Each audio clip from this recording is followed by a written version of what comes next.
La repentance, un changement de comportement, un schéma pédagogique. Nous faisons de la théologie biblique, c'est-à-dire on commence par lire les Écritures, identifier les thèmes récurrents, assembler les passages traitant d'un thème, analyser et comparer ces passages, décrire leur contenu, formuler un enseignement provisoire, demander aux autres d'évaluer cet enseignement, et puis partager cet enseignement humblement. Définir la repentance. En tant que nom, métanoïa. Méta, ça veut dire changement, plus noia, la pensée. La signification, se retourner ou conversion. En tant que verbe, métanoïa, méta, changement, plus noia, pensée. Dans la signification, changer d'avis. Ou dans un contexte religieux, avoir des remords, se repentir, être converti. Regardons quelques exemples de la repentance dans le Premier Testament.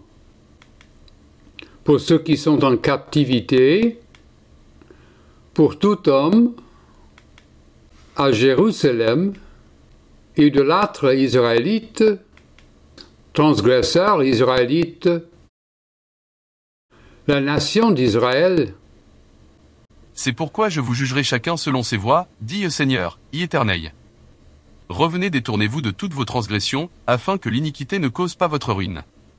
Rejetez loin de vous toute transgression par laquelle vous avez péché. Faites-vous un cœur nouveau et un esprit nouveau. Pourquoi mourriez-vous? Car je ne désire pas la mort de celui qui meurt, dit le Seigneur, Éternel. Convertissez-vous donc, et vivez. Quelques exemples dans le Premier Testament. Il y avait Job, un homme juste, Rahab, une femme païenne, Jonas, un prophète de Dieu, les Ninavites, des gens mauvais, le roi David, un roi croyant, Ruth, une veuve païenne, et Naaman, un soldat païen. Naaman, chef de l'armée du roi de Syrie, homme fort et vaillant, était lépreux. 200 retournaient et partaient avec fureur. Mais ses serviteurs s'approchèrent pour lui parler, et ils dirent, « Si le prophète te eût demandé quelque chose de difficile, ne y aurais-tu pas fait? Combien plus dois-tu faire ce qu'il t'a dit, lave-toi, et tu seras pur. » 2 descendit alors et se plongea cette fois dans le Jourdain, selon la parole de l'homme de Dieu, et sa chair redevint comme la chair d'un jeune enfant, et il fut pur. Voici, je reconnais qu'il n'y a point de Dieu sur toute la terre, si ce n'est en Israël. En ce qui concerne les Ninivites, Jonas fit d'abord dans la ville une journée de marche, il criait et disait, encore 40 jours, et Ninive est détruite. Les gens de Ninive crurent à Dieu, ils publièrent un jeûne, et se revêtirent de sacs, depuis les plus grands jusqu'aux plus petits. et puis quelques exemples tirés du Nouveau Testament.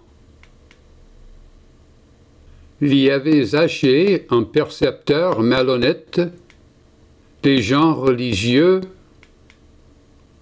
en Galilée et en Judée, les gens qui crucifièrent Jésus, Saul, dit Paul, un antichrétien, un voleur criminel condamné, et d'autres païens qui étaient idolâtres.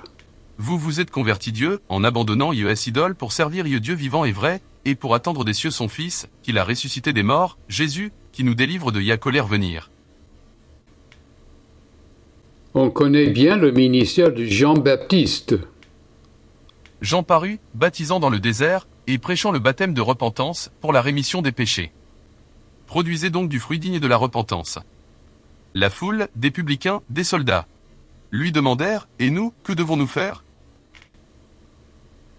et le ministère de Jésus-Christ. Le temps est accompli, et le royaume de Dieu est proche. Repentez-vous, et croyez à la bonne nouvelle. Je ne suis pas venu appeler à la repentance des justes, mais des pécheurs. Il se mit à faire des reproches aux villes dans lesquelles avaient eu lieu la plupart de ces miracles, parce qu'elles ne s'étaient pas repenties. Et encore, Je vous le dis. Mais si vous ne vous repentez, vous périrez tous également. Il y aura plus de joie dans le ciel pour un seul pécheur qui se repent. Il est écrit que le Christ souffrirait, et qu'il ressusciterait des morts le troisième jour, et que la repentance et le pardon des péchés seraient prêchés en son nom à toutes les nations. ainsi nous concluons que les gens doivent se repentir. Que toute la maison d'Israël sache donc avec certitude que Dieu a fait Seigneur et Christ ce Jésus que vous avez crucifié. Après avoir entendu ce discours, ils eurent le cœur vivement touché, et ils dirent à Pierre et aux autres apôtres, « Hommes frères, que ferons-nous »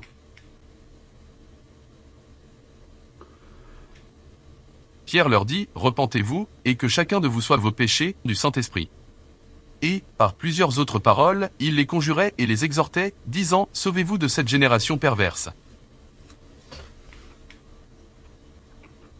Et les apôtres de Repentez-vous, Jésus. et que chacun de vous soit baptisé au nom de Jésus-Christ, pour le pardon de vos péchés, et vous recevrez le don du Saint-Esprit. Dieu a donc accordé la repentance aussi aux païens, afin qu'ils aient la vie. Dieu, sans tenir compte des temps d'ignorance, annonce maintenant à tous les hommes, en tout lieu, qu'ils aient à se repentir. Les épîtres du Nouveau Testament parlent aussi de la repentance. La bonté de Dieu te pousse à la repentance. La tristesse selon Dieu produit une repentance à salut dont on ne se repent jamais. Le Seigneur use de patience envers vous, ne voulant pas qu'aucun périsse, mais voulant que tous arrivent à la repentance. Alors, se repentir, s'il s'agit de se tourner, on demande se repentir de quoi? Et puis, se repentir vers quoi? Se repentir de quoi? Les autres hommes ne se repentirent pas des œuvres de leurs mains, de manière à ne point adorer les démons, et les idoles, et ils ne se repentirent pas de leurs meurtres, ni de leurs enchantements, ni de leur impudicité, ni de leur vol. Enchantement, c'est pharmacone, les stupéfiants et les potions.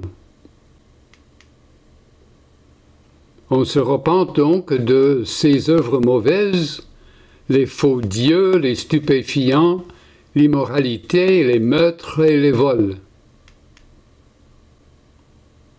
On se repent vers quoi?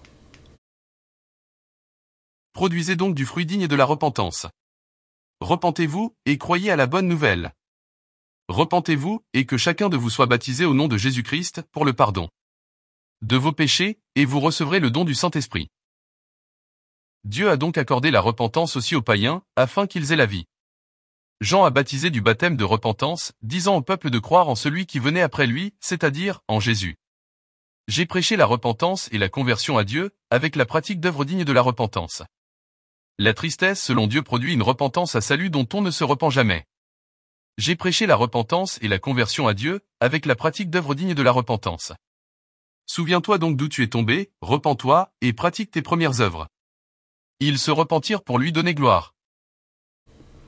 On se repent vers la foi en Dieu, la foi en Jésus, le baptême, le pardon, les œuvres bonnes et la vie éternelle. Donc, quel est le rôle de la repentance et la foi pour recevoir le salut éternel? Tout d'abord, on abandonne son ancienne foi et ses péchés. On met sa confiance dans le Seigneur Jésus-Christ. Dieu nous pardonne tout ce que nous avons fait. On se fait baptiser et se joigne en l'Église. Dieu nous donne son Esprit Saint. On apprend à plaire à Dieu par sa façon de vivre. Et quand on fait une erreur, on s'en repent. La repentance et la foi sont nécessaires dans l'évangélisation. Dans les études bibliques, demandez ce que l'on a appris sur le péché. Expliquez comment Dieu pardonnera à ceux qui abandonnent leurs péchés et leurs anciennes croyances. Racontez comment Jésus est mort et il est ressuscité pour sauver à jamais ceux qui lui font confiance. Racontez la promesse de Dieu de donner l'Esprit Saint et la vie éternelle aux repentis. Enfin, invitez-les à abandonner leurs péchés, à faire confiance à Jésus et à se faire baptiser.